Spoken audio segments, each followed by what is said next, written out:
跟住去到第31條題目㗎咯喎，呢啲又係睇嗰啲銀行系統裏邊嗰啲資產負債表嗰啲遊戲嚟嘅。咁啊，先有睇下佢而家現況先啦。咁佢有個 reserve 250，deposit 就500，咁啊放數放咗250。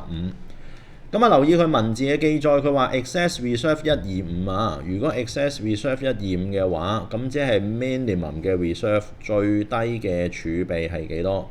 就係而家嘅250減翻 excess reserve 125就叫125。咁啊，究竟幾多個 percent 啊？125除翻你嘅 deposit 500乘翻100%，咁你就會計到佢係25%。咁啊，即係其實 minimum reserve ratio 最低儲備比率係2成半咁解啦。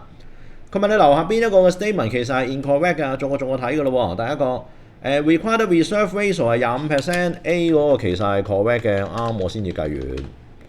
B 個咯喎 ，maximum amount of loan 係到750嘅，唔好意思啊，如果你話你個 minimum reserve ratio 係叫做25% 嘅話咧，咁你個 reserve 不變嘅情況底下，你借出去傳翻入嚟，借出去傳翻入嚟，咁應該最大倍數可以倍到去4倍，就係1000。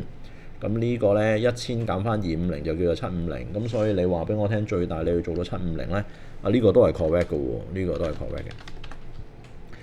C 嗰個咯喎，佢就話 banking system 可以 expand 佢哋嘅 total deposit 去到1000，啱喎，頭先啱先又計完，呢個講得最盡啦。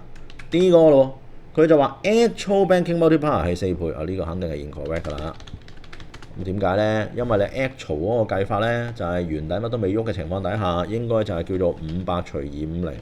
咁呢個係2倍，就不是4倍。咁所以其實咧個答案咧就係叫做 D dot 啦，因為而家要揾 incorrect。